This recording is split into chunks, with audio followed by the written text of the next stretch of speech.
We are the OECD. Working on it.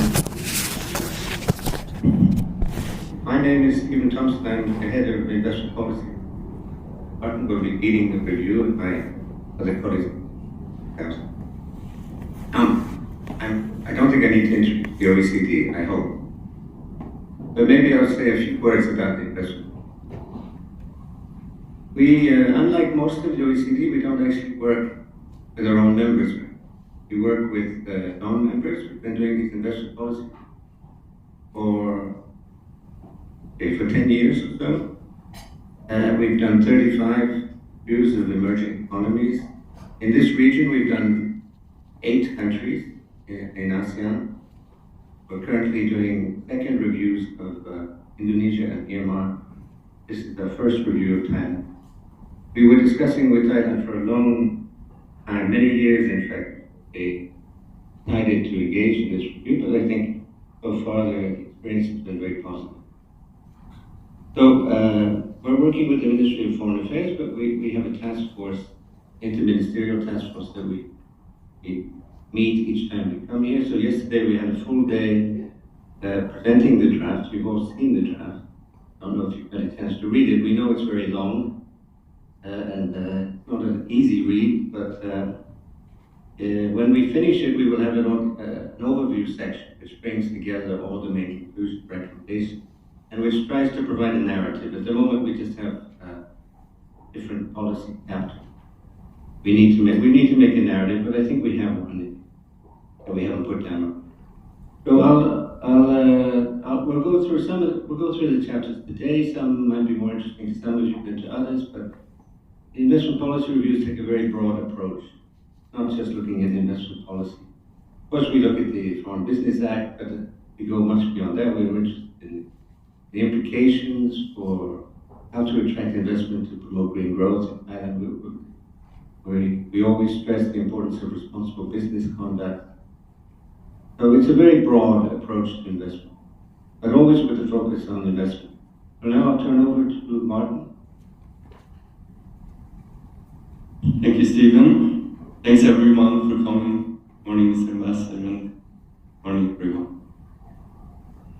What I will do is a little bit setting the scene for this review. Basically, we have an OECD policy framework for investment, which includes 12 chapters and has like separate policy areas that relate to investment climate reforms. And as Stephen said, it includes green growth, it includes responsible business conduct, but also the more traditional areas of investment policy and investment promotion. But for this Thailand review, because Thailand is already quite advanced and has very high ambitions in terms of Thailand 4.0 and the 20-year strategy, the 5-year strategy, and is really trying to kind of attract investment into very specific areas. So basically what we think was useful is to first look a little bit at the history of Thailand's development, to identify what have been the big challenges, reflect that into what their ambitions are today, and also look at where is the competitiveness of Thailand today, to then identify areas of these different policy areas and really kind of try to link them very much to where Thailand's challenges and ambitions are. So when we looked at the history since the 1960s or so for Thailand, that's pretty much chapter 1 in the review that you've seen. There's some recurrent challenges that come up again and again, which of course are inequalities. I think the government realized that very early on with the sufficiency economy idea that regional inequalities are a big issue, but they haven't really been sufficiently addressed. They're still there. Similarly with skills. Skills is something that has been identified as a challenge, as not sufficiently developed skills that would actually correspond of the demand of the market.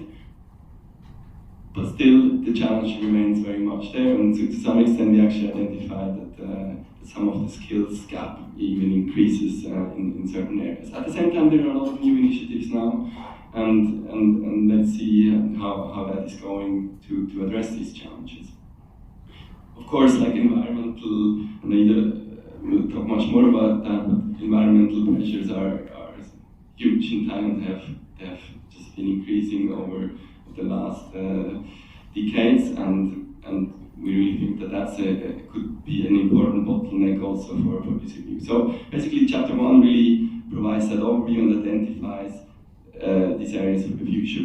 But basically, what we then did in chapter 2 is to kind of look at 4 of these challenges. One is the inequality one, regional and in terms of inequalities across firms, between the foreign firms, the large domestic firms, and also the SME sector in Thailand, which is in many ways lagging a lot. And we also looked at the regional disparities. I mean, the EEC provinces, even though the EEC didn't exist for so long yet, but these provinces have always been more advanced than many of the other regions in Thailand. So we identify, that this is really like a huge challenge. It's actually an increasing challenge. So it's a bit contradictory in a way with some of the other plans and hopeful strategies that we have in Thailand that to address these inequalities.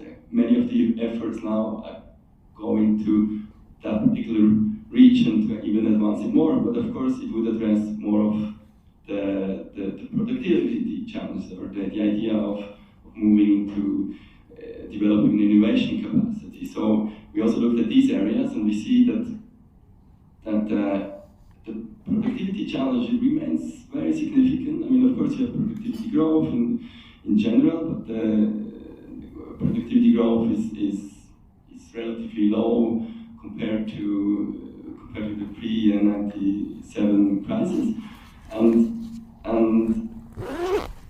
we see that the comparative advantage remains very much in those traditional sectors that are not adding too much value in some extent. Like, I mean, I think what we identify is that in those S-curve sectors and very high-end sectors, the competitive edge is still not really there, and also investment is not going there too much. So we're really interested to also see what is your reflection on that.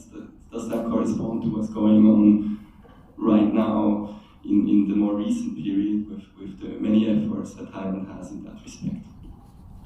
So basically these 2 first chapters, and also chapter 3 that looks at the trends in FDI and how FDI relates to different areas of sustainability, how does that help or has helped Thailand's development? Obviously, investment has been very, very important for Thailand's development, and of course, foreign firms contribute a lot to investments into the more R&D sectors, but then we have this challenge of inequality. So basically, with all these remaining challenges and this assessment at the beginning, we then go to these more policy areas and see like how can we address those. So basically, in the next session, Stephen will discuss a little bit like the role of FDI openness or FDI restrictions in Thailand and the issues related to the FBA. And there, of course, service is an important fact, because we believe that if services would have better access, also like foreign firms would have better access to the market here, that could also help the other sectors in Thailand, because there are spillovers, because manufacturing sectors that are more advanced use also more services inputs. So in many ways that could actually have also more broader development effects. So we're discussing very much these challenges in the spirit of how that helps Thailand for the more broader objectives. So we'll get back the word to Stephen in a minute, but just to mention that Baxter afterwards will talk about issues related to the domestic legal environment, like related, for example, to intellectual property. Obviously, everything that we think like is needed in terms of R&D investments on intellectual property is very important. So that's one highlight that Baxter will have in the domestic legal environment. And then we move on to the green areas and the responsible business conduct areas. So Naida will discuss what is the framework there, and will provide specific recommendations on that. And then Faris and I will then talk about the promotion and facilitation of investment, really in the spirit again to develop a knowledge economy, and how successful have the government efforts been in that respect, and what we propose as recommendations. So in summary, today we want to really much focus on the recommendations. We have preliminary recommendations, we want to test them with you, so all your inputs and feedback on whether they are valid, whether they make sense to you, or whether they are too strong or not enough strong, is very, very useful. So I give the word pleasure back to Stephen. Thank you. Thank you, Martin. You can. Well, we'll start with perhaps the most difficult issue that we have had in writing this review, and that's in discussing with Thailand the Foreign Business Act. They often smile when I talk about it, but I'm not sure what's behind it. But we always look at investment restrictions when we do a review. Of course, the OECD perhaps uniquely has a measure of investment restrictiveness, statutory restrictiveness that we use. We use it to showcase reform in some countries over time. We use it to benchmark them. And of course, we use it in our own analysis to try to estimate what would the impact of reform be. So it's an important tool for us. It's not always popular, not even our members always like it, but we do it. And it looks at statutory restrictions, only what's on the book. So we look at equity restrictions. Most countries have some equity restrictions. We look at screening, we look at restrictions on key personnel, we look at operational restrictions, land, and so on, profit repatriation. But we don't look at how it's implemented, and in Thailand this seems to be an important issue. We don't look at whether the state has a monopoly in a particular sector. We don't look at restrictions for national security reasons, and we don't look at special treatment according to some investors based on that treaty. So we treat even if there's a U.S. Treaty of Amity, we don't treat the U.S. investment differently in this work. But we base the measure on what we know about the legal discrimination against foreign investment in Thailand. So of course, the first place to look is the Foreign Business Act, list 1, 2, and 3. But also, the Foreign Business Act is not a negative list, so it doesn't include all the restrictions on investment here. So we went through the sectoral legislation and we found the other restrictions. And if there's some we missed, please let us know. And these sectoral ones are more common in the region. It's more common to see in media, for example. Most countries have restrictions on foreign investment in media. So Thailand is certainly not an outlier in terms of its sectoral restrictions, but the Foreign Business Act is somewhat special, I think. And as I said, we like to benchmark reforms over time. It's a way of getting governments engaged in discussions of the index. If it were just a cross-section, sort of a beauty contest, we wouldn't probably get very far in our discussions. But the higher the score, the more restrictive an economy. So what we have here is, we've done this historical series for a number of countries in the region where we've been working. And I think it tells an interesting story.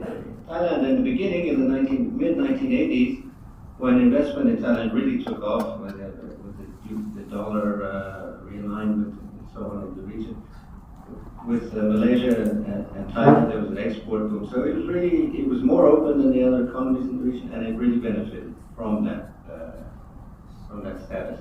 But over time, you can see that Thailand has made very few real changes to its legislation. A slight improvement around the Asian financial crisis, but otherwise very little. And when you compare it with the other countries in ASEAN, particularly Vietnam, which is now the country that every ASEAN member seems to compare themselves to, Vietnam has been reforming steadily since the very beginning, and now it's more open on paper, at least, than the other one. So I think, the moral of this is that a country shouldn't rest on its laurels. It might be in a very good position at one point in time, but other countries are changing too, and it needs to see how how it ranks vis-a-vis the other countries in terms of openness, because it's a very competitive field to attract investment. This is the ranking I told you about. In spite of ASEAN's success and reputation in terms of investment, it's actually one of the most restricted regions overall for investment, which is somewhat paradoxical. But of course, very few governments have restrictions in manufacturing, and that's where most of the investment has gone. And most of the restrictions are in the services sector.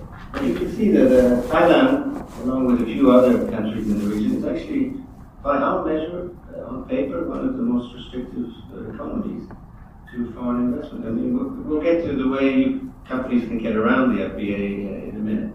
But just looking at the Foreign Business Act and the sectoral restrictions, this is how Thailand is positioned, according to us, in the ranking. And I think Thailand is getting less investment than it used to in the past. I think that it has ambitions under Thailand 4.0. There is a productivity problem. So I think they need to rethink the level of restrictiveness. And of course, as I said in the beginning, we do this in part to be able to estimate what the impact of reform would be. Maybe you can't say it very well, but we estimate that if Thailand were to move from being among the most restrictive to being in the top quartile of openness, their stock of investment could be 80% higher. So it is. Reforms can have a significant impact. Of course, investment restrictions are not the only thing driving investment, but it can have an important impact given how restrictive they are on paper. And this just shows the link between FDI restrictiveness and productivity. You can see that countries that are more restrictive tend to have actually lower productivity in the services sector. But not only that, they have lower productivity in manufacturing. And that's one of the points we try to make in this review, that if you're restricting investment in a particular services sector, you're not just affecting that sector, you're affecting all the sectors downstream that rely on that service. So you're affecting manufacturing competitiveness as well. Well, this for us is very confusing. If you're an investor, you probably know the answer to these questions very easily, but from the outside, it's very hard to know to what extent this Foreign Business Act actually is an issue for you, because there seem to be so many ways that governments can get around it, investors can get around it. Of course, there are BOI exemptions. If you're in a pearl-noted sector, you're exempt from the restrictions of the FBA. And then there are other ways. There's a treaty of amity with the US, which seems to be a good way for US-based investors to get in. There are preferential shares. I don't know how prevalent it is, but I would be interested to hear from you if you think this is not an issue worth discussing, because there's so many ways around it. Nominee structures are not permitted. I don't know if they exist. And then there's a possibility of indirect holdings too. So the question for us is, we're measuring restrictiveness in Thailand based on what's in the laws. And then there seem to be many ways to get around it, and we don't quite understand how, if investors are perfectly happy to leave the status quo and go around the restrictions, or if there's a genuine feeling that this needs to be reformed. I mean, our impression is if you have restrictions and then you have exemptions for half of the investors, then that's not the best policy approach in good governance terms. But I'd be interested to hear your views. So this just measured. This just lists how many companies actually get around in list 2 and 3. I think will get around the Foreign Business Act, and you can see that more companies are actually exempt than the ones that go through the license under the FBA. It's roughly equal, but more company projects are exempt.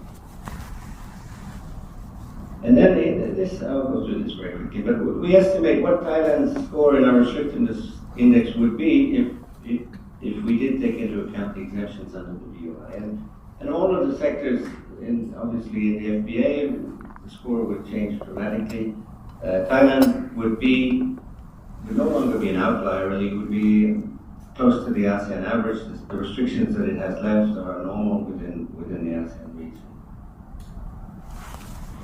Well, the only point about this slide, I think, the graph on the left shows the distribution of foreign equity between promoted and non-promoted firms. And you can see that, I don't think it's very surprising, but non-promoted firms, of course, they have the restrictions of the FBA, so they tend to congregate, to cluster at 49% ownership, the maximum ownership that they allow. And promoted firms, it's the same. They tend to cluster at 100%, full foreign ownership. So you can see that the dichotomy between the promoted and non-promoted firms, and that investors' reactions are what you would expect. When they're permitted full foreign ownership, they take it. When they're allowed only 49%, they go up to that level. Now, this is slightly off the topic of the previous slide, but when you see my recommendations, it will make sense. We've looked at all of the countries in ASEAN, and every country has a different approach to investment. You don't need an investment law. OECD countries don't usually have an investment law. You can admit investment very easily with Companies Act and so on. But a lot of countries, 100 countries or so, do have investment laws. A lot of countries in the region have investment laws. And even those laws take very different shapes. But what we've seen in a number of countries is they used to have a foreign investment law and a national investment law, domestic investment law, like Myanmar and so Indonesia, and they tended to unify them. To make one investment law, you have a principle of national treatment enshrined in the investment law, and then you list all the exceptions in the negative list. And this seems to be a very good approach to investment. You can still discriminate in ways between foreign and domestic, but you list it in the negative list. It's transparent. It's very clear what the protections are. Investors don't have to look very hard to understand the regime. But there are two countries, Philippines and Thailand, where they keep the old system. Foreign Business Act, the Foreign Investment Law in the Philippines, and then an Investment Promotion Act. And yeah, there's a question of whether there would be a benefit to just starting from scratch, having a unified investment law, and then allowing certain restrictions on foreign investors that are very clearly stipulated in the law. Well, I know that this was for the benefit of the task force yesterday. We were trying to make a point to convince them that this is worth rethinking. But so I showed the note from the Foreign Business Act in 1999, which describes the motivation for that act at the time. Of course, it was the Asian financial crisis. There was a lot going on. But I think the arguments for why they revised completely the Foreign Business Act could apply today too. I'll let you know if they bought into that argument. So the policy recommendations, they're not all, they're different sort of variations of the same theme. It's not like they wouldn't implement all of them. They're alternatives in a way, different levels of ambition. And the first is, of course, I think they, is to undertake a regulatory impact assessment, to look at the restrictions on foreign investment in Thailand. What's the impact they're having? What are the objectives they're trying to achieve with these restrictions, and what other methods could they adopt to have the same outcome in a non-discriminatory way? And then another recommendation would be, well, you already allow so many exemptions, so why don't you align the regime with the actual state of openness on the ground? And then, of course, more ambitious perhaps would be to liberalize even further in the FBA. I mean, when I joked about abolishing the FBA, they laughed politely, but I don't think that's realistic. But I think we need to look at it as an incremental process.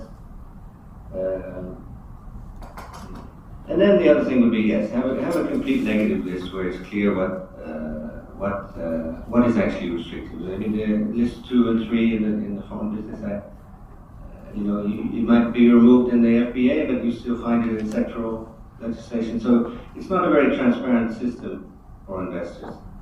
Now, I know this is the typical investment policy discussion. The review goes much beyond this, but I think it's important, and it's not an easy. We have difficulties making these points with the government, but I think we need to make them. And would very much welcome your reactions to what to this presentation. So I think we can open that. We would briefly also discuss the domestic legal framework on investment and then open for discussion. Thank you. Yeah. Hello everyone, my name is Baxter Roberts. I'm a policy analyst on legal issues at the OECD and I've been responsible for the chapter on the domestic legal framework and international investment treaty. Mainly focusing on protections and guarantees for investors under the legal framework and sort of other aspects of the sector and other aspects we cover later in the other chapter. So with Thailand's priorities at the moment, we focused on intellectual property rights, on domestic protection against expropriation and non-discrimination, and we looked at a range of other areas as well, which we'll come to. So I'd just like to give you a short overview of all of these main recommendations, and then be very interested in your views of whether we've picked something that is achievable or whether we've missed some concerns that you hear from stakeholders here. So this is, I imagine a lot of this is going to be old news to many of you, but with such a good legal framework in many respects for intellectual property rights on the books, if you like, in Thailand, there's still persistent concerns about the enforcement of intellectual property rights. Relatively modest scores on many of the major international benchmarks for IP rights in Thailand, and sort of widespread concerns about counterfeited goods and pirated computer software. And some of these measures that are being taken by the government are certainly targeting these concerns. We see there's a strong political will to change that situation. A whole raft of different initiatives are underway at the moment. We've gone into some detail into these in the report, but the Department of Intellectual Property has a 20-year plan. There's a range of commitments through ASEAN, and there's a new anti-piracy centre which seems to be having some immediate results. But a lot of these are long-term projects or plans. There's a lot of plans. We haven't seen a great reduction in the levels of piracy and the levels of counterfeit goods, and we understand that this is a prevailing concern for many foreign investors, and of course the development of a knowledge-based or innovation-based economy has to be founded on a strong regime for IP rights. So, we highlighted this is a relatively significant concern to the government, but again, I imagine this is well known to most of you. We don't have a strong sort of specific recommendation for the steps they should be taking now to improve the regime, because there's so many of these long-term plans underway and the content of them seems to be pointing in the right direction. I mean, it's a question of implementation and then assessing the results of these policies. So I suppose we'd be interested in your views as well, if you've engaged with any of these plans or have thoughts on how they're being implemented. But that's on intellectual property rights, and if we maybe go to the next slide. In the domestic, moving to sort of more general and core, if you like, investment protections, we see that they are scattered across many different laws. There's obviously the dual track regime with promoted and non-promoted investors, and in many cases they enjoy different rights and different obligations. There are some broad provisions against protecting investors against unlawful expropriation without compensation in the Act, which has just recently been amended. And then there are sort of a very narrow nationalisation protection in the Investment Promotion Act. Our overall comment is that these are relatively limited and narrow from what we see in other jurisdictions. They're limited to direct takings of land and the buildings on the land, and don't go so far as to consider protections against indirect expropriation, so regulatory action by the government that might have the same effect as a taking of a business or a taking of land. And we also highlight to the government that there are very few exceptions to their expropriation regime for regulation in the public interest that may, in many jurisdictions, is not sort of a compensable taking. We looked at de jure and de facto discrimination in Thai law. So in many cases we see that Thai laws treat foreign and domestic investors the same.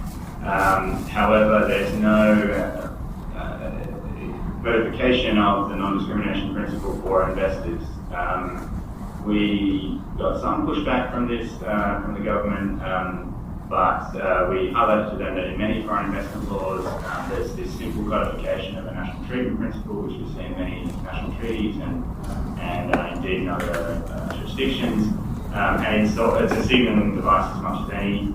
We've been interested to hear if we're correct in our understanding that there is a low level of de facto discrimination. That may not be a major issue, but we highlighted it in terms of the soundness of that framework of discrimination, at least for post-establishment protections, as Stephen's talked about the pre-establishment phase. We noted that there are a range of other protections and obligations on promoted investors. Some of them are a little bit niche, but obviously free transfer of funds is all one. We can go back just and our overall recommendation was to consider ways in which these various protections and obligations can be consolidated in a way that makes it just easier and more accessible and more transparent, because we did find that we were searching around.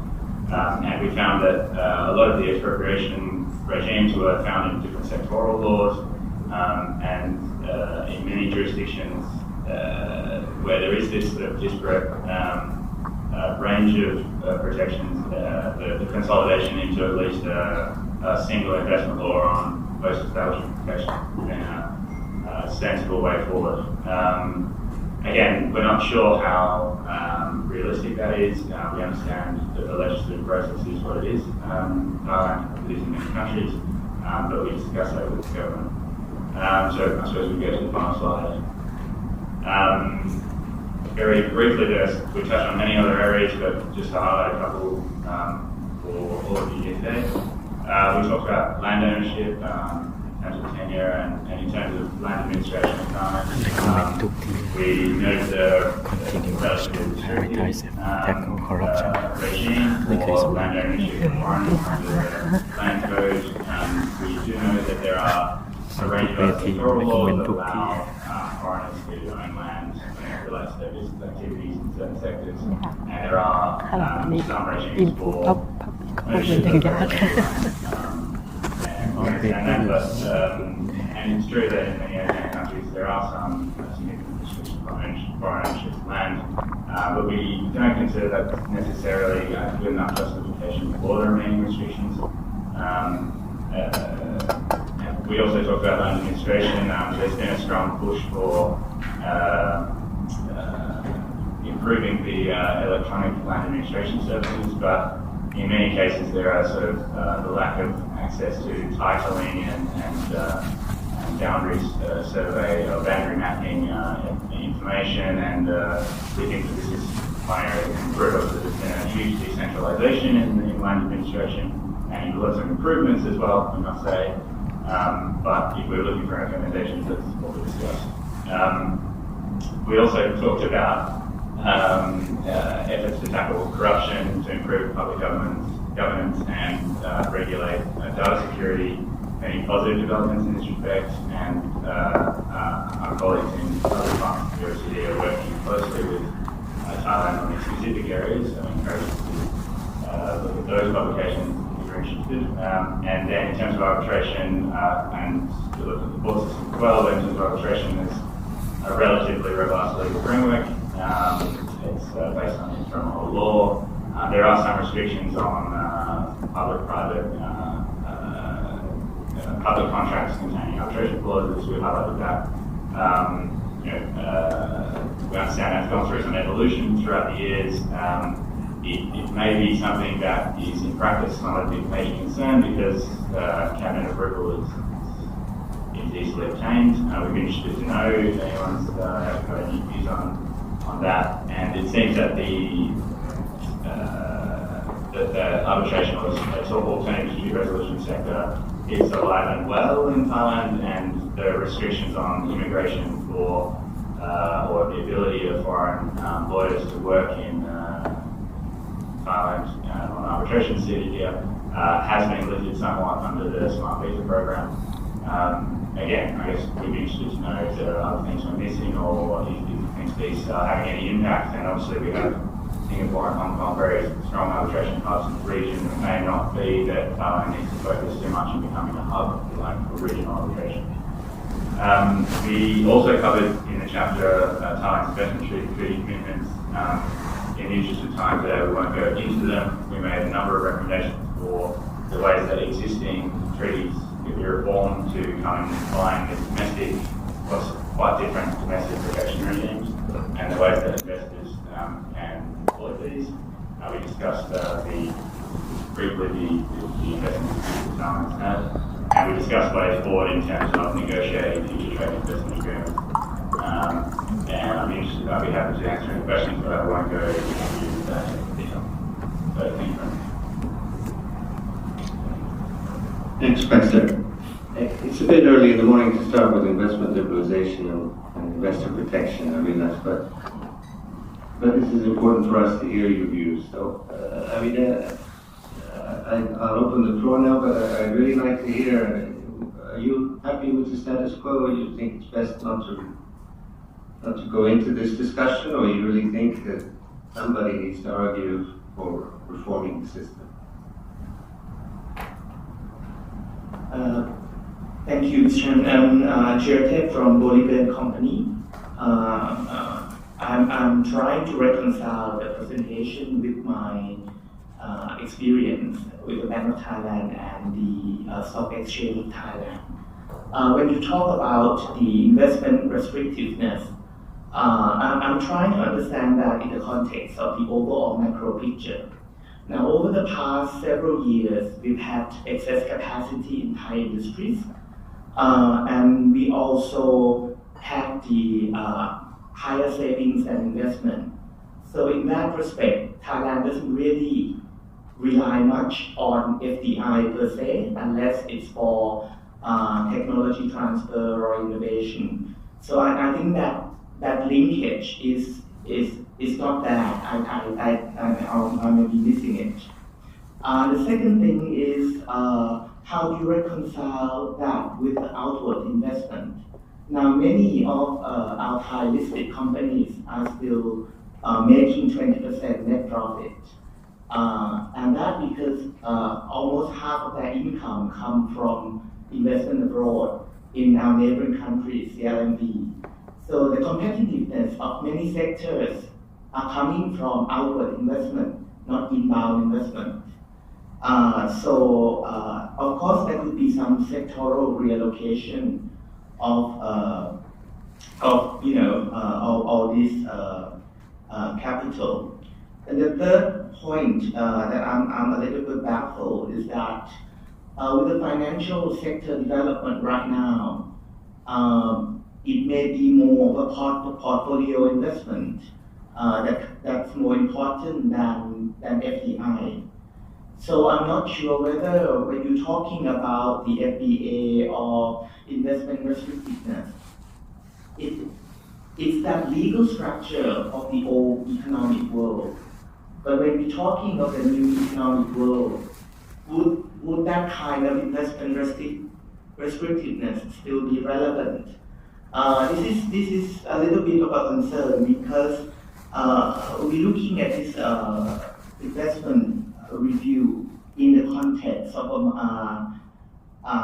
like how open it is, but a narrowly open door can always bring in as many guests as the house needs. So I don't think it's a matter of opening two doors or one door. It's a matter of what kind of quality of the guests that we are attracting. So I'm looking at this in the macro side, and I'm also looking at it at the impact side of the industry. So thank you very much for listening.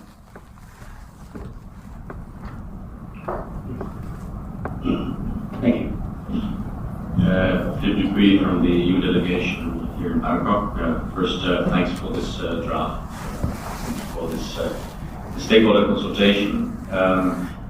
There's a lot to say about the topic, also early in the morning, but I just want to react to some of the points that you brought up.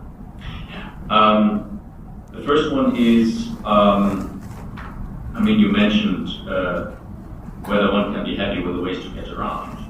I think definitely not. It's a legal uncertainty. If you talk to foreign investors, many have found ways to control the company despite the equity caps, but it's always in a kind of gray zone. They wouldn't really tell you how they have done it, for obvious reasons. Everybody does. And it's a simple fact that the system, the legal structure, you call it loopholes. You can also say with all the discretionary space that it leaves, creates a lot of uncertainty. So if you want to control your investment, if you want to control your brand, and it's not a promoted sector by the DOI, then it gets difficult. So from my perspective, and from what I hear, the current situation with the ways to get around is a completely unsatisfactory situation. Now, why is that so? I think when the system was designed, the discretionary space was left in particular to protect the large corporations in the services. I'm mainly talking about services, not about manufacturing, where the situation is much easier. Nowadays, in order to get a foreign business license, you have to go for the Foreign Business Committee. The Thai business associations are sitting in the Foreign Business Committee. And from what we hear from the companies, whenever the activities of the potential activities of investors go in competition to incumbents, this foreign business license risks to be refused. The other element is, and I think you have mentioned it in your chapter 5, is the contradiction between the strategic plans of the country and the framework. So Thailand wants to become a high-income economy until 2036, if I remember well. Has prioritized certain sectors, but at the same time, the framework simply doesn't allow to go really into that direction unless you find, as the ways around, as you have called it. So that's certainly an issue. Somebody said once there's a basic misunderstanding here, that Thailand wants to attract purely manufacturing investments, and investors want to invest in Thailand in the services sector or manufacturing plus service sector, because manufacturing alone basically doesn't exist anymore. And this is where one of the difficulties lie, also in attracting new greenfield investment in goods, because it's always nowadays linked to services like for example after sales services or logistics, etc. Last point on enforcement of IPR, yes, that's a major problem in the country. There is a political will on IPR, but when it comes to enforcement, of course it goes down to the level of the, not of, let's say, the Department of Intellectual Property Rights, but it goes down to the security establishment. So it's a different branch of the government. There's one element, though, which is also problematic. If you look at the appearance of counterfeit goods in markets, many of these markets are again owned by business groups, but there are no real provisions in Thailand on landlord liability. So the owners don't don't really care whether on the premises counterfeit goods are sold. So this is one of the main issues we see as European Union, also here in Thailand. For the rest, I leave it at that for the moment. But what I can say though is that the companies who have found their way to operate here, also with the ways, besides the fact that they feel under legal uncertainty, are then quite happy in the operations. I think this is more linked to the fact that they have established a network, have links, than really to the thanks to the legal conditions. And one thing, of course, is that there have been several attempts to reform the Foreign Business Act, but to make it stricter against foreign investors, in particular as regards preferential shares. Thank you. Thank you very much for that. Ambassador, please.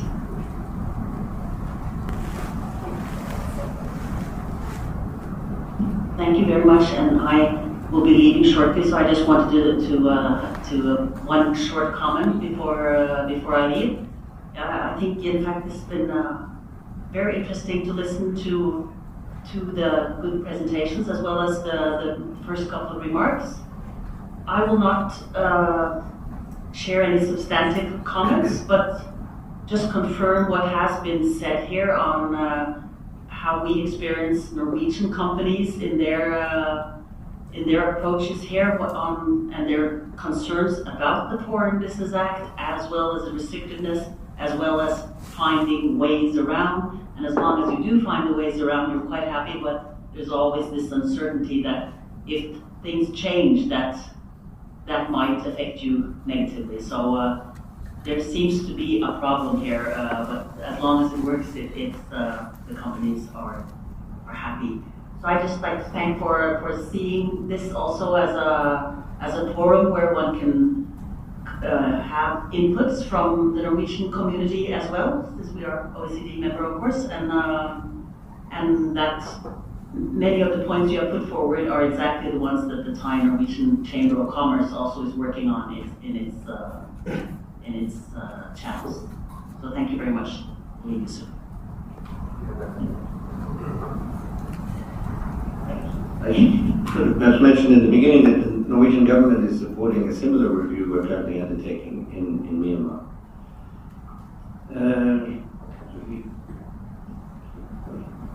Yes.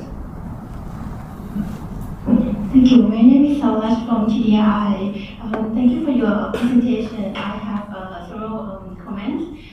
You mentioned about Foreign Business Act. I think actually that is the main obstacle problem for foreign direct investment. But actually, in addition to FTA, we also have restrictions for foreign investors in capital participation and also license to operate in specific business such as telecommunications and banking. Besides, say, if we look at like other regulations such as the order of the local Thai policy, it requires the ratio of foreigners to Thai employee in any business to not exceed 1/4. And besides restrictive regulations, say when we want to attract foreign direct investment, we should have business-friendly environment and high quality of workforce. But when we look at the, say, ease of doing business from the World Bank ranking, Thailand is quite good. Recently, I think we are ranked about 21, so it is okay. But when we look at the quality of workforce, that is the main problem. When we look at, say, the latest result of PISA scores, our scores are very poor.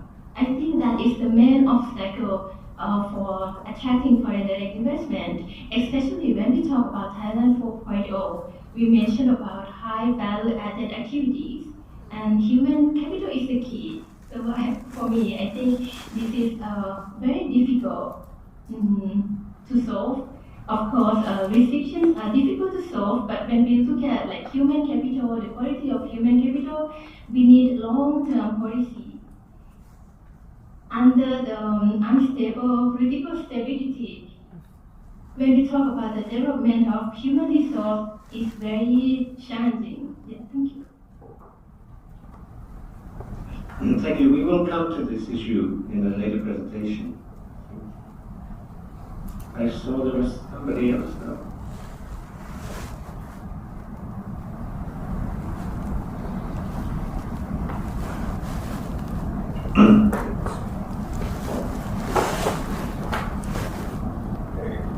Thank you. I'm Christopher Knight. I'm co-chairman of the American Chamber of Commerce Legal Committee, which also oversees intellectual property rights. Thanks also for the draft and for the session today.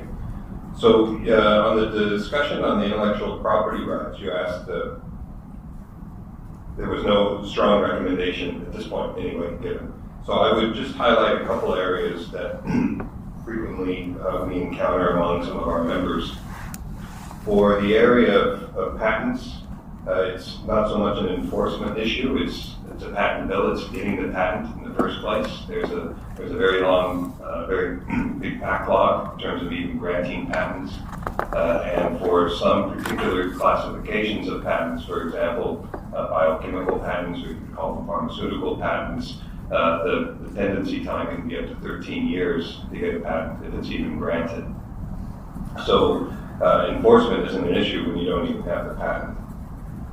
There's also an issue regarding trade secrets and how confidential information is dealt with, specifically in the areas of regulatory data information.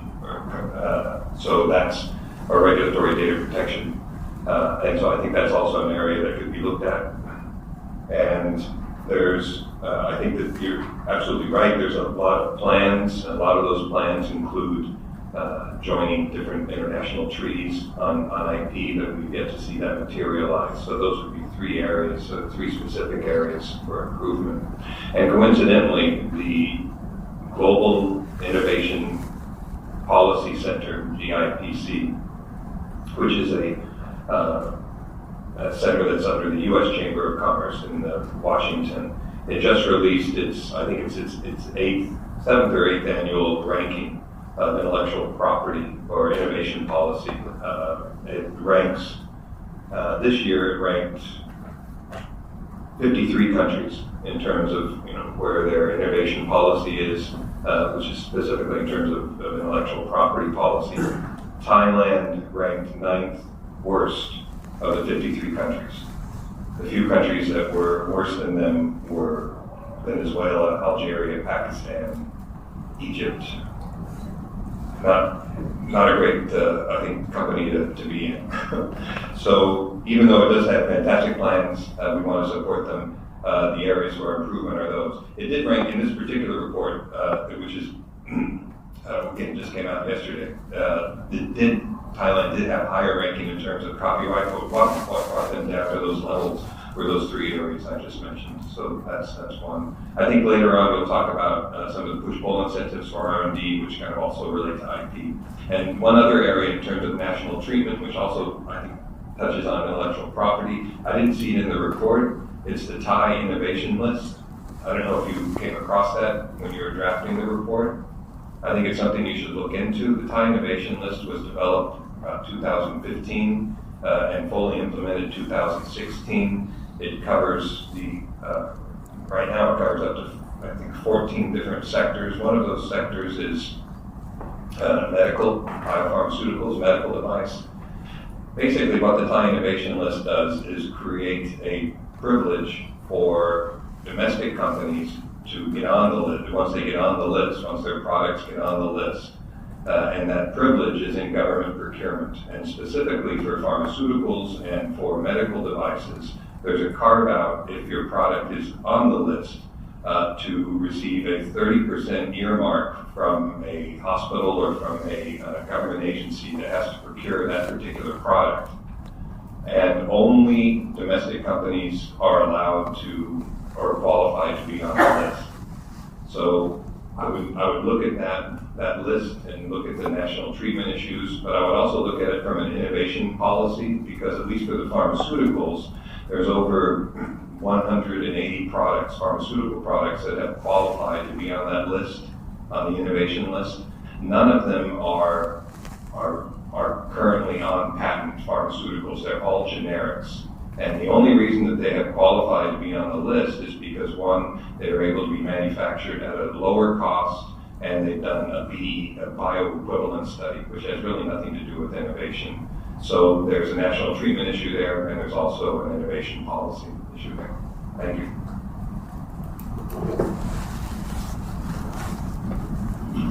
Yes, please.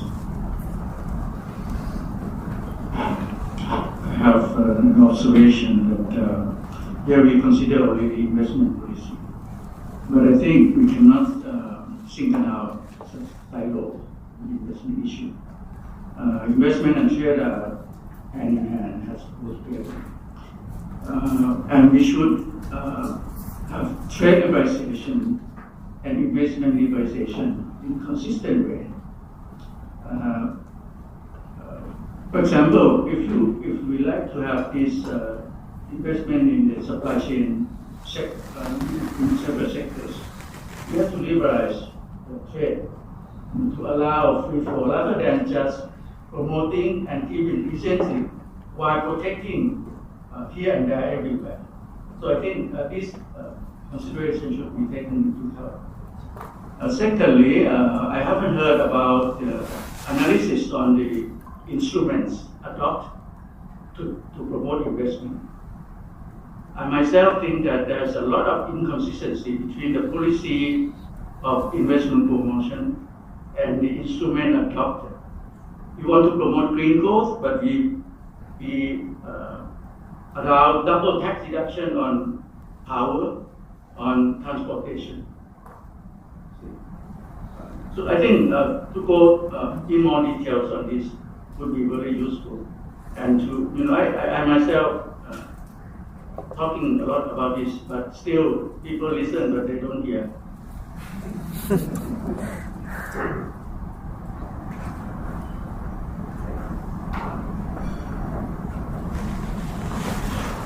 Yes, good morning. My name is Mark Broch. I'm with the United Nations ESCAP, the Chief of Investment and Enterprise Development there. I have two quick observations. Of course, it's a very big report and there are many issues to discuss. I've been in Thailand for 30 years and I've indeed followed the investment climate in Thailand always very closely and always wondered why Thailand was able to attract so much investment when it is indeed a pretty restricted investment climate. But I want to emphasize two specific issues, and I certainly want to echo the comments made by the gentleman from TDRI. First is that whenever Thailand talks about investment promotion, it talks almost exclusively about incentives. It's always about financial incentives and tax incentives, thereby wasting an incredible amount of money in order to attract investment that, if they would improve the investment climate, it would come anyway. Right, Thailand is a very, very attractive destination for many foreign investors. It's a hub in the car manufacturing industry. So they are all very eager to come to Thailand. But all these incentives for the Eastern Economic Corridor as well, if you have superior infrastructure there, do you really need all these incentives? I think the Thai government is wasting an enormous amount on incentives, and it is well-known wisdom in the investment academic community at least, that incentives are icing on the cake and do not really make for a good investment climate. The second thing is we can talk about investment liberalization, we can talk about investment promotion, and I think that the BOI in Thailand serves a bit as a best practice. It is definitely a very good investment promotion agency. It has its required autonomy, it's directly under the Prime Minister, so it does do a lot of good work. But the big question of today is investment facilitation, and that's also being discussed at WTO right now. And when we look at investment facilitation, I think things go the other way in Thailand. It's getting increasingly more difficult for foreigners to be in Thailand, whether it is long-term residents or whether it is foreign investors. We recently had a whole rigmarole with this TM30 thing, which doesn't send a very positive signal, which is an incredible nuisance. The whole debate has stopped, it has gone quiet. I heard from informal channels this is no longer enforced. But I mean, these are issues that even if you're a foreign investor, that doesn't help create an environment where foreigners will be comfortable coming to Thailand. So I mean, these are just small issues, but it's the whole way already how you're being dealt with immigration. Facilitation, making Thailand a more better environment for foreigners to live, to operate, would help. I think it's going the other way around, and that is a little bit of a concern. Thanks, Mark. We will talk about investment promotion soon. On the incentives bit, of course, any international organization will say don't use tax holidays, it's just foregone revenue. But there are some incentives that maybe they could use. Fires will talk a bit more about that. But actually, when we started working on this review, the BOI was somewhat skeptical. In fact, I've been talking to them for 7 years about doing the review, and they were always a bit skeptical. But I think we've actually won them over. And our impression is that they don't actually want to do all this regulatory work. They would rather focus on incentives. Get rid of the BOI exemption activities that they have to do. But that's an impression, and you obviously are here every day, so you might have a different impression. It's true, we're having somewhat of a truncated discussion because we chopped up the chapters, but really we're not, the investment liberalization argument is not just market access for our dear OECD-based investors, it's really about, it's a whole story about what Thailand needs to do to achieve its own ambitions of Thailand 4.0. So we're trying to fit it all into one narrative. We don't have the narrative yet, we just have the individual chapters, but at the end we will try to have this narrative and why it's in their interest to open up further.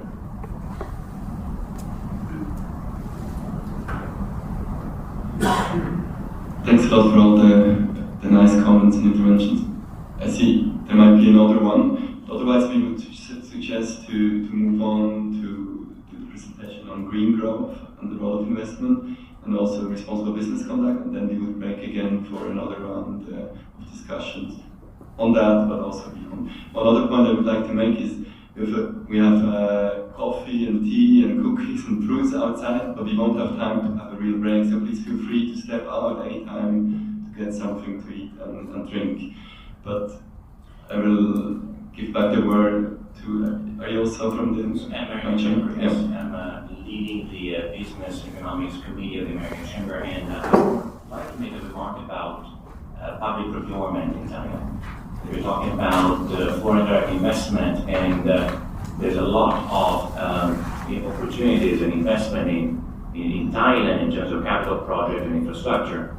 Now, there are a few issues that have been discussed even recently by the UNDP and other organizations, two of which are hindering foreign direct investment in this sector, specifically the lack of a procedure for international bidding, which is de facto non-existent in Thailand, because there's a number of foreign companies engaged in these projects. For example, you may be aware of the high-speed railways connecting the airports, whereby there's foreign companies such as Italian Railways involved as the EPC contractor in the project.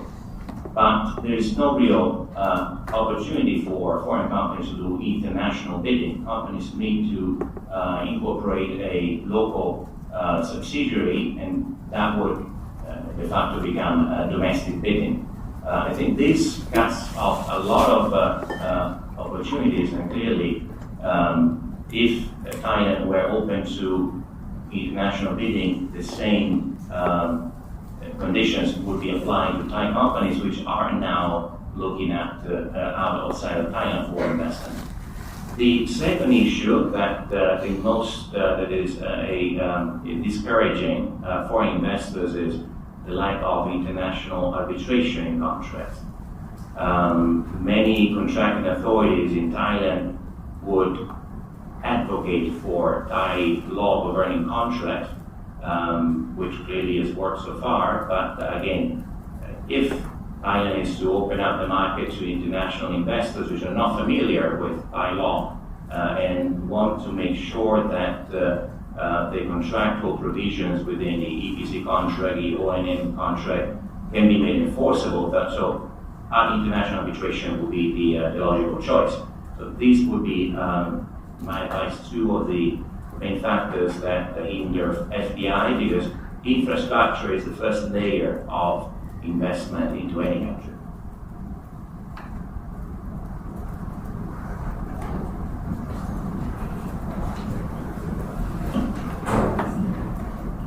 All right, thank you. I'm Natsuma Swaber from the British Embassy here in Bangkok. So over the past year, I would like to mention the work that we do in preparation for the Brexit, which just took place. So one of the pieces that we did at the embassy and in collaboration with the Thai Ministry of Commerce is the trade policy review. So we actually sat down with almost 100 British businesses operating in the country from different sizes, trading goods and services, and that ranges from like British Airways, Boots, Triumph Motorcycle, to smaller fintech companies and companies that don't have presence in the country. So the issues that surface a lot of times is the Foreign Business Act, and particularly the list 3 of the act, because it's more professional services like accountant, engineers, architects, consultancy firms, and also the inability to own land, which is already mentioned, the 4-to-1 ratio of the 4-to-1 ties to foreigners ratio that is very restrictive, and you cannot just hire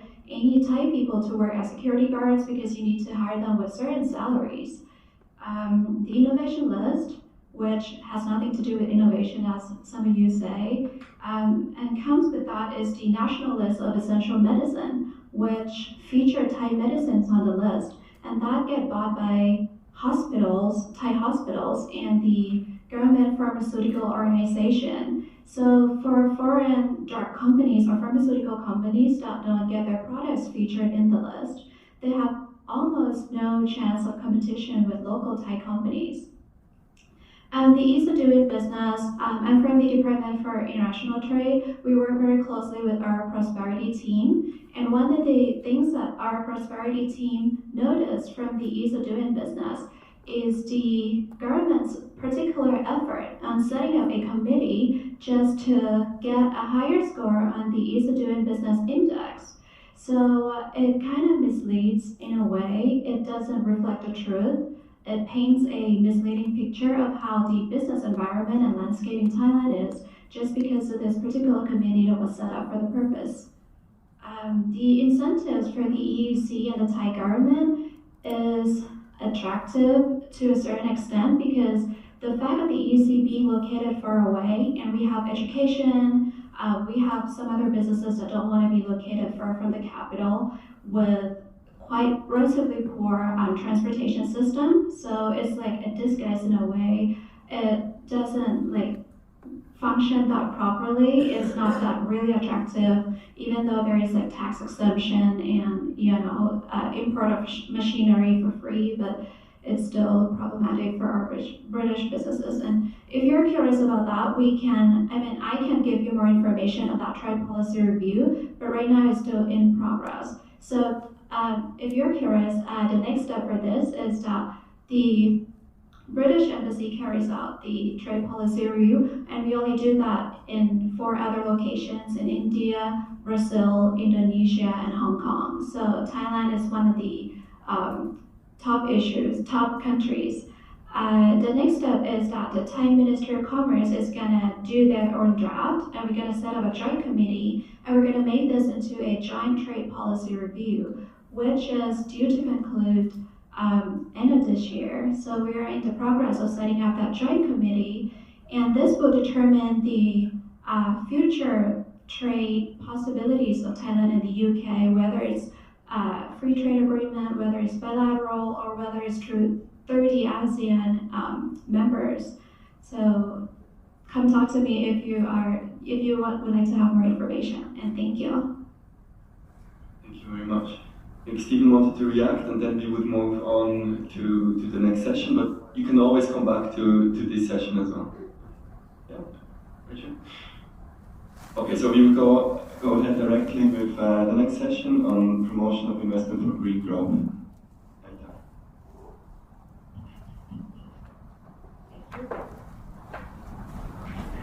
Good morning. My name is Naida Krishna Morgado, and I'm supporting the OECD team with part of the review that deals with promoting investment for green growth. Just at the outset, I don't cover responsible business conduct in my chapter. That's another one. Both the chapters are complementary.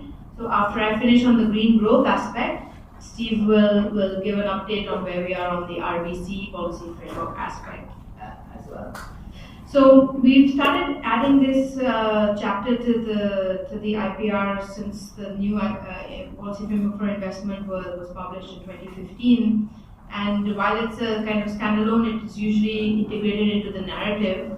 And I think it gives us a good platform to discuss issues which would traditionally be discussed with ministries of environment, with people that lead on investment and trade in the government. And I think it has often opens up a different dialogue than the kind of dialogue I'm used to usually dealing with ministries of environment.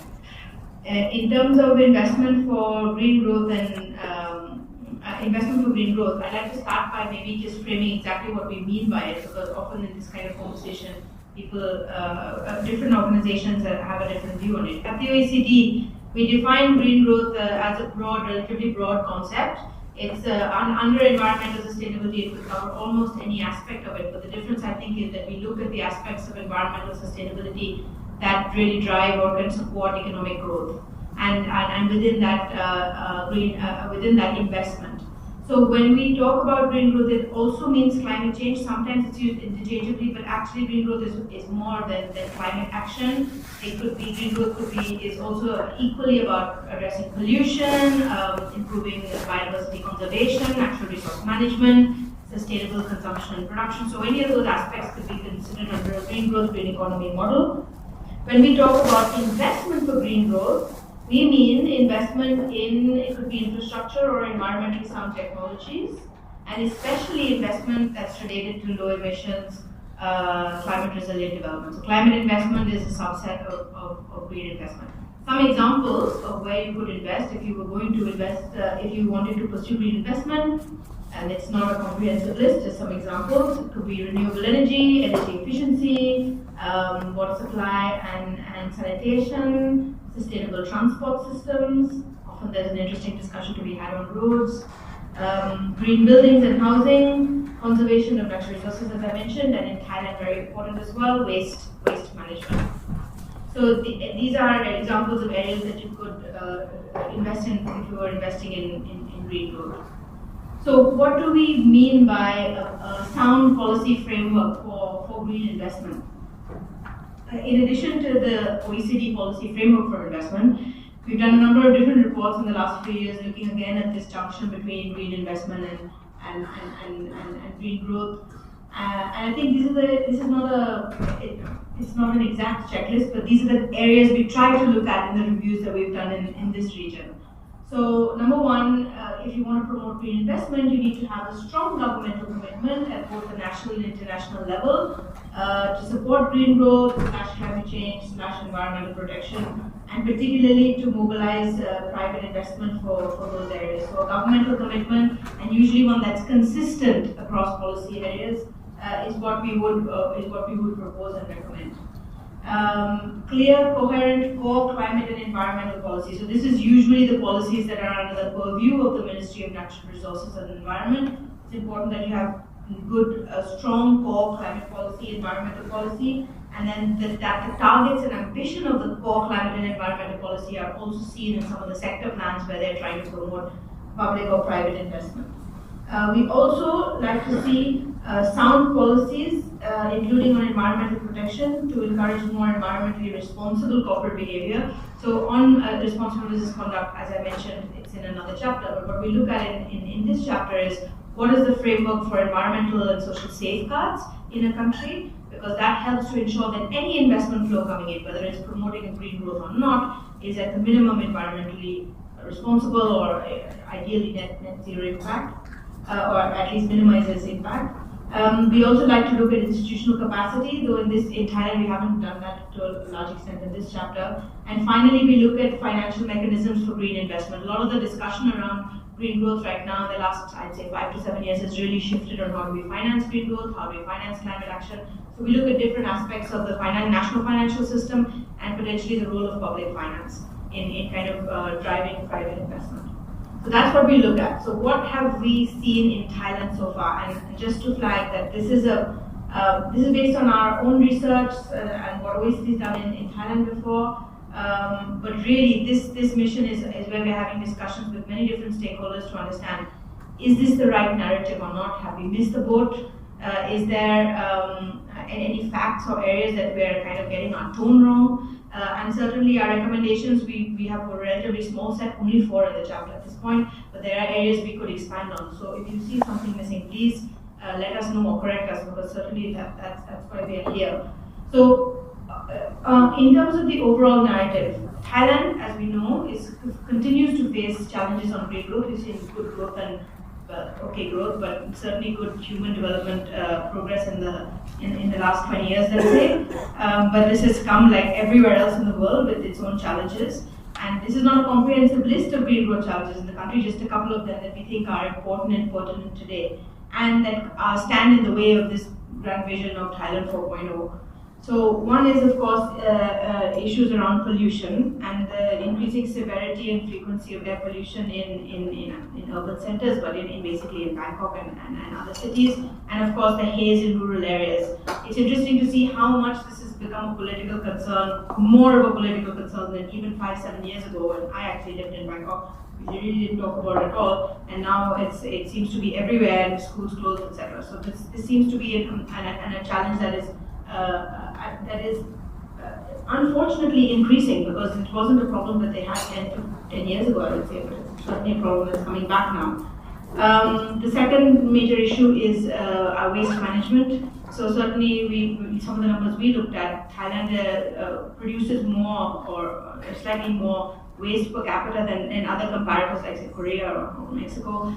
And in addition to that, there's a major issue around actually disposing of waste. And this in turn has a knock-on effect in that the amount of plastic debris that goes into waterways and then goes into the ocean is huge. And Thailand is one of 5 countries responsible for half the land-based plastic in the ocean, apparently. So it's not a great image for a country that's really pushing kind of tourism in some of its most beautiful areas. And then the third aspect that we raise in the area of challenges is climate change. So certainly Thailand's greenhouse gas emissions are increasing, but actually if you look at it on a net basis, it's almost net zero, because the amount that Thailand is investing in expansion of sequestration or forest cover means that their emissions kind of even out. But if you look just at fossil fuels, it's certainly increasing. I think the even bigger challenge for Thailand really is the increasing vulnerability to climate change. I think Thailand is one of the 8 out of 10 most affected countries to climate change in the last 20 years, and it's almost 0.87 or 8% of GDP is the impact that climate-related events have had on the economy in the last 20 years. So it's certainly the vulnerability continues to be a major challenge, and will continue to be a major challenge for growth in the country. On the other side, the Thailand's policy framework is relatively, at least the core climate policy framework is relatively well aligned. The green growth is clearly highlighted in development policies, both at the national level, in the 12th National Social Economic Development Plan, as well as in the environmental sustainability strategy that sits under the plan. So in all those documents, what they say is consistent. They have targets in there, those are consistent too. If you look beyond that, at the Climate Change Master Plan and the NDC, again, consistent targets. In fact, Thailand's NDC, while overall not so ambitious, the target that they adhere to is probably one of the most ambitious targets in the region, in that they're not asking for international support for most of it. Other countries have better targets, but they ask for more support. Thailand is saying by themselves they can achieve more than what other countries can. And they also have a well-established policy framework for environmental protection. So EIA has been in use in the country for several years, and it's certainly better developed than any of its neighbors.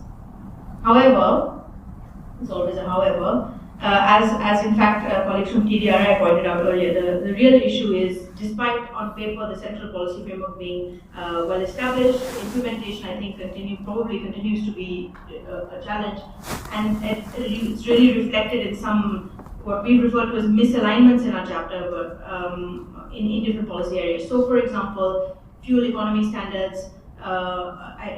The Ministry of Transport and Ministry of Environment trying to put out fuel economy standards, but at the same time the government putting out a policy to encourage first-time car buyers to buy cars. That was a number of years ago, and I know it was political, but that is certainly an example of a misalignment. Another one is what I'll highlight later on the investment incentives, again one going a little bit against each other. Similarly on plastics as well, one side there's a ban on plastics, the other side they're promoting production of plastics. So there are certainly these kind of areas where misalignments mean that the impact of environmental policy is probably negated. So there needs to be a more systematic integration of Thailand's environmental objectives across its broader policy areas. One of our recommendations here is to promote more strongly the use of strategic environmental assessment at a policy level. I understand there is already some policy being discussed at NESDC, but it could be a tool. If there was political will, enough political will, it could be a tool that helps to identify and mitigate these misalignments. Moving on quickly, on promoting investment, we looked at renewable energy just as one subsector. I know there are many, but this is the one we selected because it's a relatively good case study of how Thailand really pushed and put a lot of money, and one can argue the efficiency of that money spent, but certainly they put a lot of money into promoting renewables in many different ways, and there has been a big take-up of renewables in the last 20 years. In fact, now there's even a discussion that why are we not being more ambitious with Thailand's renewable energy targets even today, and I believe the latest alternative energy development plan actually has scaled up the target a little bit and scaled down the coal target. There was some talk about that last year. So what did Thailand do? Essentially, they put in place investment incentives, which I'll touch on later, as well as a lot of supportive tariffs at the beginning, which they've now scaled down for solar, but at the start they did have various forms, first an ADA scheme, then a feed-in tariff, etc. And then they also had began to push some relatively standardized templates for power purchase agreements, certainly more standardized than in other countries, though I believe they were still a challenge even here for foreign investors to deal with. So doing all this has resulted in an increase in renewables in establishment in the country and investment in renewables. So the question is, why can we not see movement to transfer these kind of lessons learned to other areas, for example, electric vehicles, where certainly this kind of support could help to support the industry in this country, as it has done in others in the region, in China. So we asked the Thai government this several times, why can't we try and transfer some of the lessons learned here to promote other areas? Currently not much feedback on that, but that certainly is one area where we'd like to make a stronger recommendation that there should be action now to move beyond renewables and alternative energy to address other areas of green growth. On the investment, continuing the investment discussion, we looked in particular at investment incentives as part of what the BOI does to promote investment, and they have some policies on promoting green investment. They are interesting in that they promote not only some sectors like alternative energy and bioplastics, specialized incentives for those sectors, but they also have incentives in place if a business chooses to green up their operations. So if they choose to reduce their energy consumption, they could get some tax incentives on income tax or lower import duties or no import duties on machinery brought in for that part of the investment.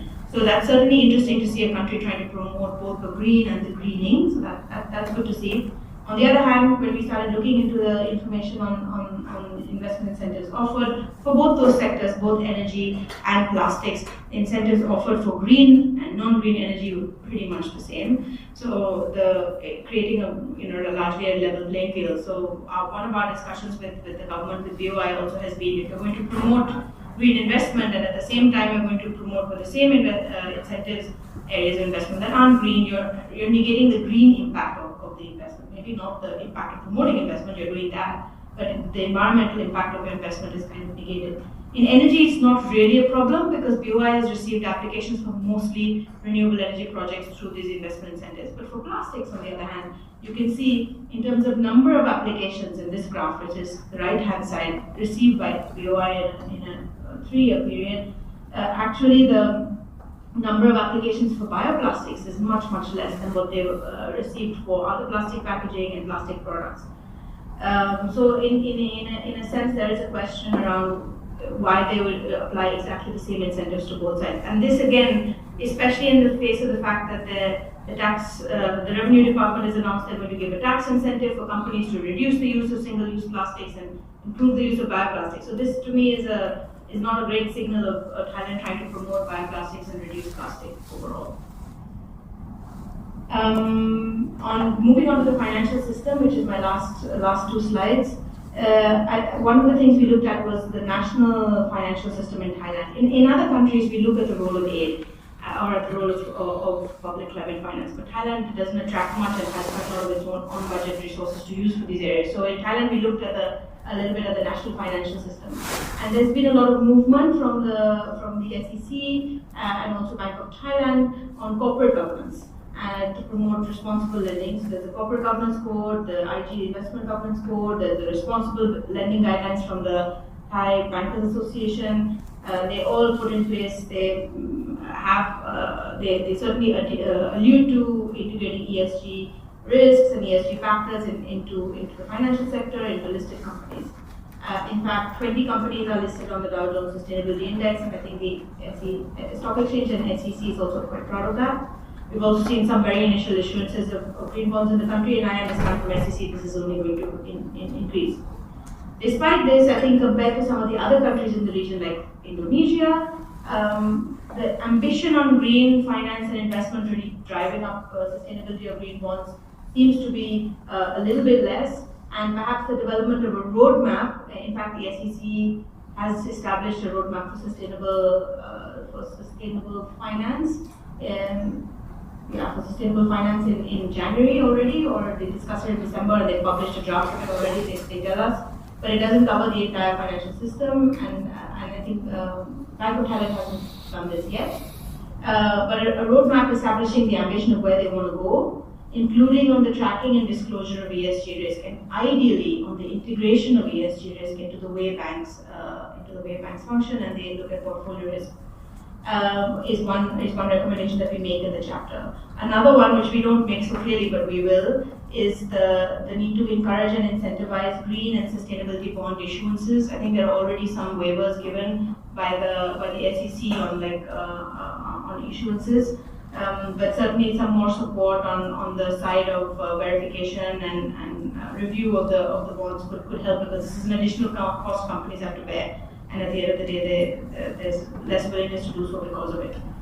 So this is an area that is our recommendation on the financial system. And our final one is on the use of public finance. I think from the graph here, it's actually from a BNEF a case study done by Bloomberg New Energy Finance, where they looked at the role of international climate finance in Thailand and in other countries too, but in Thailand, and how that spurred the take-up, the kind of scale-up of solar energy when it first started, solar and wind. From the graph, you can see that the Green Technology Fund, which is international climate finance, as well as money from ADB, the Asian Development Bank, relatively small sums in terms of the debt provided for wind and solar projects. But they came at a time at the beginning of and IFC too, though I can't see them here, but they were huge too as well at that time. They came in at a time at the start of the industry when the commercial banks were not willing to give longer tenor loans, and in fact maybe weren't willing to take risks on these technologies at all. And this public finance right at the beginning was able to start pushing and driving more, and then at the end of the day, it's mostly been financed by commercial banks in Thailand anyway. So it's a good story of how public finance can mobilize private finance under the right conditions. And Thailand has a history of setting up on-budget vehicles anyway. The Energy Efficiency Revolving Fund from Thailand is, I think, still talked about as one good example of on-budget funds being used to mobilize private funds for energy efficiency through commercial banks.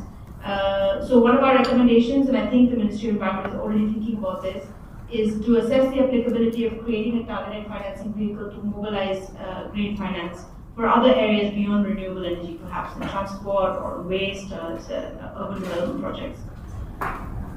So in addition to the recommendations we have in the chapter, a couple of other areas that we've picked up on and are going to think about including in the chapter. One other area, main one, is the integration of environment and climate risk into the development of the EEC. So we've alluded to it only very briefly in the chapter, but we've certainly asked a lot about it while we're here and haven't had very clear responses.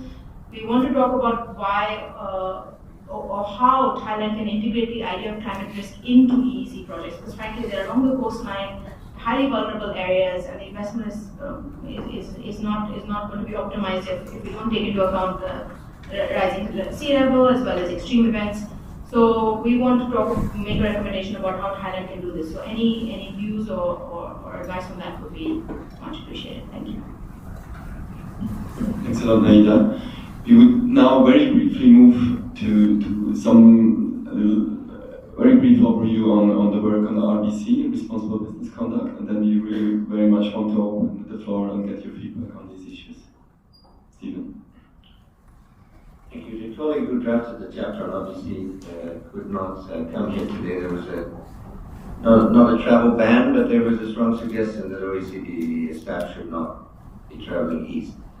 But we were already in the airport when we got that. So I'll go through her chapter very, very quickly, because the purpose of this meeting is to get feedback from you. We only want to stimulate, to present a bit of the preliminary findings, because we want to stimulate the discussion. So I don't want to take a lot of time. It wasn't my chapter, and it's very hard to present somebody else's work.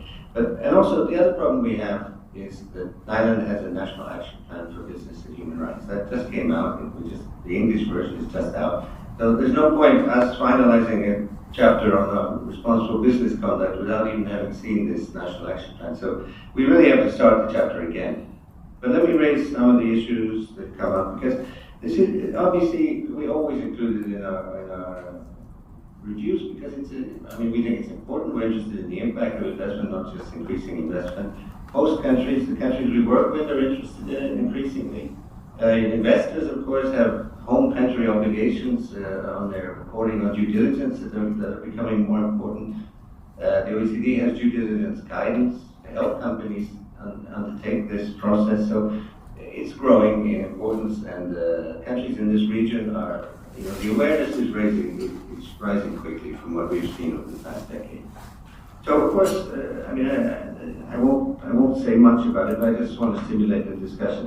The National Action Plan is a tool to promote policy coherence within government. If you don't know it, it's a way that governments can demonstrate a commitment to RBC. Thailand is the first country in Asia to do the National Action Plan. It's a project that comes out of the UN Guiding Principles on Business and Human Rights.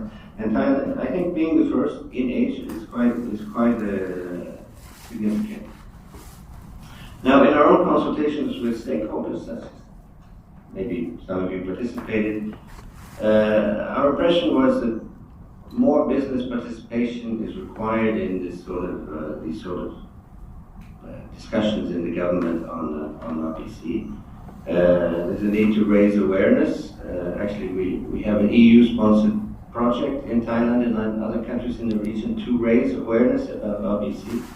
There have been efforts, some laudable efforts, but they're not consistent across sectors. Some sectors seem to be doing very well, and others not. The government can lead by example. Ideally, that's what government should do in their public procurement in their own state-owned enterprises. And there seems to be some evidence, I'm interested in your views on this, that Thailand has been trying to lead by example. The National Human Rights Commission, for example, has played a key role.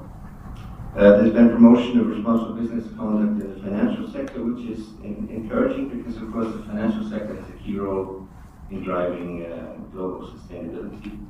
The seafood sector, there have been improvements in this sector, but there are still challenges in terms of human workers' rights, migrant labor, and this is affecting Thai exports to OECD markets.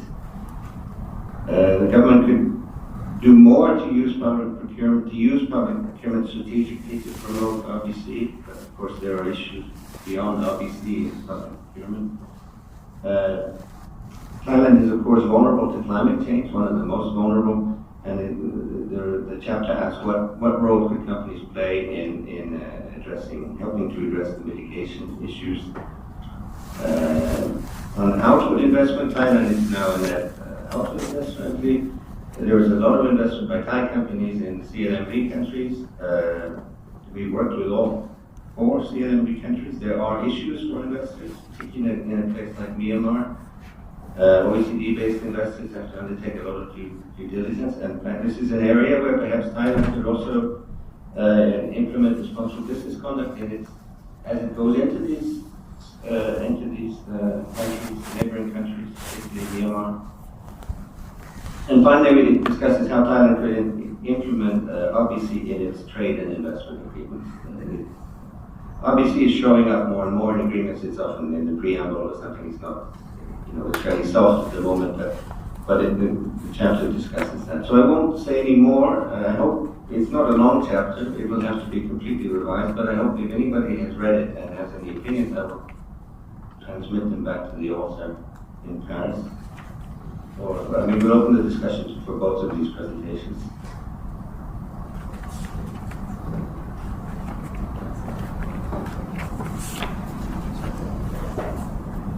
Yes, thank you. I'd like to take this approach. Maybe first, financing and refinancing was mentioned. It leads me to a more horizontal thing that was a little bit missing in the report here.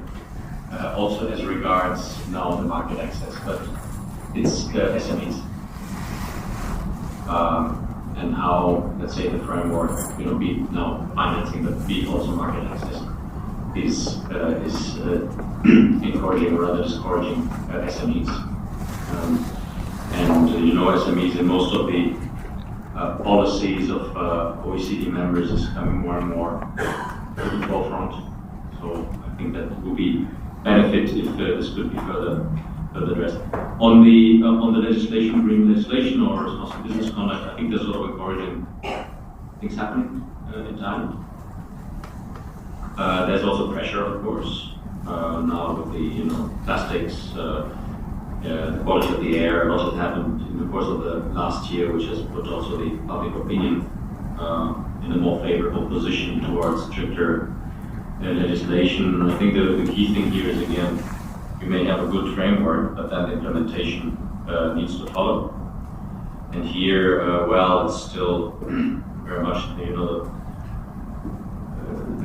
I think the business interests which would prevail over the public interest, in my opinion, in several areas. Example, environmental impact assessments, priority investment projects. The EIA is just waived, or is is backloaded. So first investment is done, and then there's an EIA follow. Not only I'm here. On the National Plan on Business and Human Rights, quickly, one thing is what is still missing in Thailand is the ratification implementation of the ILO Conventions 87 and 98. There's no action plan for the ILO Convention 87, right of association. In that national action plan. There is, in terms of responsible business conduct, a lot happening here. I think there's a awareness of that, encouraging signs, but you also still have cases where defamation laws are very quickly used when, let's say, problems within businesses, whistleblowing are brought up. That's certainly a major issue that I would see in relation to responsible business conduct. But overall, I think it has been moving in a good direction.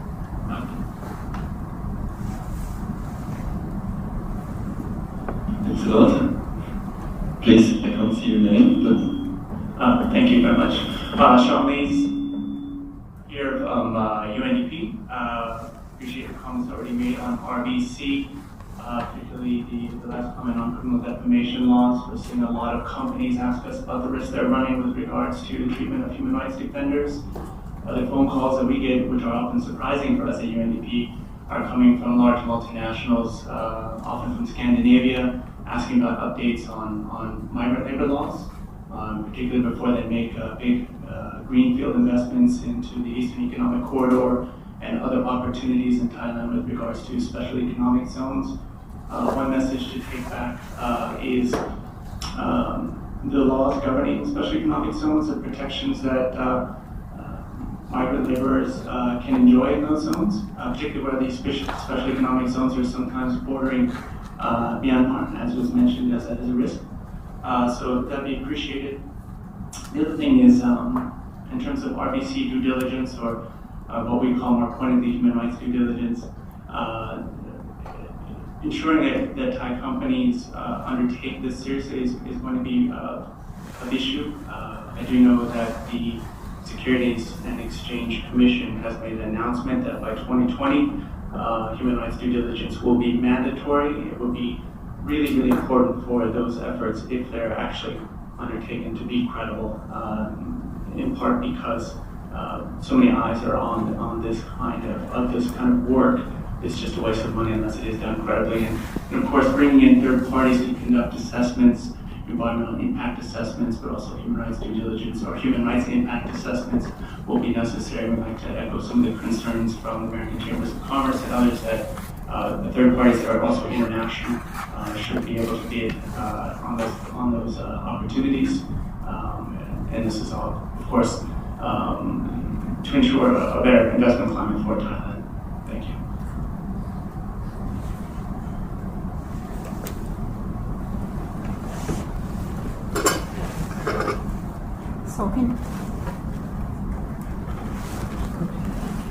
Sophie from IAEC. I would like to share you on our experience with the Green Development Technology Project in Thailand. I'm agree with you that the system integrations should be over for the policy framework, but not only looking for the energy technologies, but you have to look at on the standards and labeling. For example, if we want to develop some green technology or green business mature in Thailand for the household construction, but the regulations in Thai, we have restrictions on the household. When the government want to purchase on the green procurement, on the material, on energy efficiency, green material, there still have some restrictions on the accounting risk, on the compulsory, the list of the government accountings that not allow the business to purchase that high technology. That is one. And also the standard. Every product that have been want to sell or produce in Thailand, you have to come to register with the industrial standard product.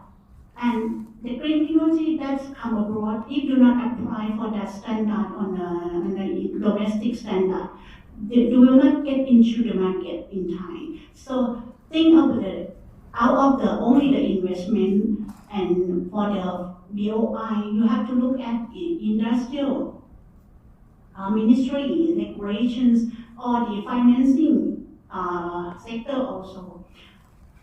I have dealt with the NHA, the National Housing Authority. If they want to get the green bond from investment green bond from another foreign investor, but in Thai regulations they have their own corporate acts that cover that.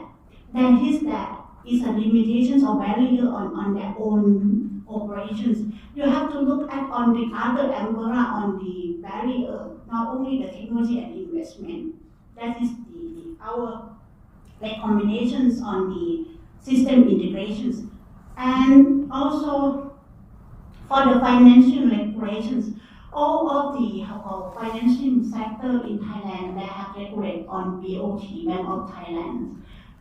If the foreign investors want to involve in the green bond or initiate in the green bond, we have to look at on the regulations and have to set up some policies on the regulations that allow the financial institutions in Thailand to get the foreign investment came into their system. So that is the barrier on existing now. I'm not sure my explanations.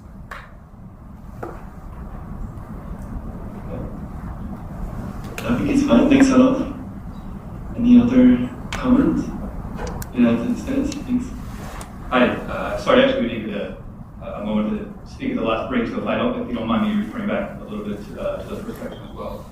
I think we echo what most people have said on the investment, overall investment. We're seeing a mixed picture, sort of complex picture of our companies here. Speaking of the Treaty of Amity, there is benefit there, although I don't have a firm breakdown between the BOI incentives and BOI exemptions versus the Treaty of Amity, but I think it's true we don't get as many complaints perhaps as some other embassies on the Foreign Business Act, potentially because of the Treaty of Amity. And generally, yes, as so many people have said before, if you get in and you're an investor, most of them have very positive experiences, especially manufacturing, which we have a huge base here. However, if you're coming in, especially if you're competing against an SOE, for example, it's a much different picture. It's getting harder, I would say, in that area. Also, I would say on the protectionist market, so the relatively high tariffs here doesn't have just an effect on exports. Some of our companies that are investors here, their ability to get supplies in here for their factories, even in areas where there's not direct domestic production, which is quite odd. Obviously, other areas it makes more sense, but we've even seen some areas where there is no domestic substitute, and yet still we're hitting quota issues around, especially around the agricultural area. I would say, as far as we talked a little bit about the Thailand 4.0 in different areas like that. Some things we've seen here is the lack of sufficient R&D incentives. So if you're looking at bringing in higher S-curved industries, we've seen examples where people have tried and the incentives just don't match what they would get in other markets. And also, of course, the human capacity, which everyone knows about, but when you combine the fact of a lack of human capacity, lack of sufficient R&D incentives, some of this geographic focus on the EEC, which makes it harder, because if there's any human capacity to make Bangkok on the EEC, so some of the benefits of corralling things in a certain area also have some negative effects, especially around these new industries that pretend to. We hear they're trying to encourage, but I haven't seen a lot of evidence of that on non-specific areas, and as well as the visa issues and 401 and all that stuff like that, and then just the ability to get people in here to do the tech transfer. Simple things you just can't get the people in here at sufficient numbers. I think those and then procurements, obviously, we would echo major issues with the lack of international bidding policy. So yeah, I think that would be our overall view. Thanks a lot for these comments. I guess on some of them we will get back in Bar's presentation, because there are R&D incentives. There are incentives to develop human capacity, but not so sure whether they are working very well, apparently. Any other comments? Please, TDR. I think I'd like to put this into appropriate perspective. We emphasize, when we're talking about investment, foreign investment, I think we too much emphasize on big enterprise. Of course, it needs special attention to attract the big enterprise. But then we have to try to balance the equitable access to various instrument ecosystems between the SMEs and big ones. And we have to figure out very carefully what is really need for the big enterprise, for what benefit that we would have been able to get from the big enterprise. I don't think that we keep that balance quite well nowadays, or all the time in the past. I think that sometimes we over provide over incentives. But those incentives that we provide may not be really attracting the kind of qualities that we expect from those enterprises. And I think this is very, very important to consider. Secondly, we have to, I think this study is very good in providing on other elements, the ecosystem that we need to improve, or something that we have already done well. But I think it's still neglect from the Thai policy officers. So we didn't pay enough attention to do away with all of those obstructing elements in the ecosystem. But we compensate them through incentives and incentives. I think that's the wrong thing to do. I like to be reflected in the report.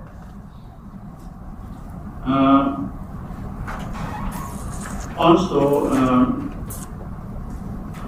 we have to think of the across-the-board measures that will provide equal access, big and small, for the kind of incentives to influence behavior that will do the social benefits, produce social benefits, and analyze the behavior that will produce social costs. The incentive should play that particular role, and no more than that.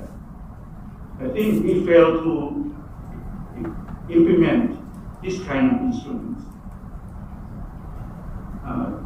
And my last point is sometimes, particularly when I went into the field and study and found some renewable energy projects, and perceived to be eco-friendly.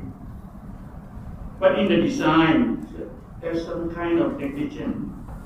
The design of the system and the locations and the facilities obstruct and disrupt the community life and hurt them and be neglected. And I think this is why we face with resistance for many projects, because we didn't take good care enough for those who have been affected by the project. And instead, we set aside funds and give them money for something that does solve that problem. It's different thing. They heard of something and you give them another thing. And I think this is a problem that we have to take into account in various projects related to environment. But this is a problem in the field also. Thank you. Thanks a lot for these reflections, very useful. Any other comments at this stage?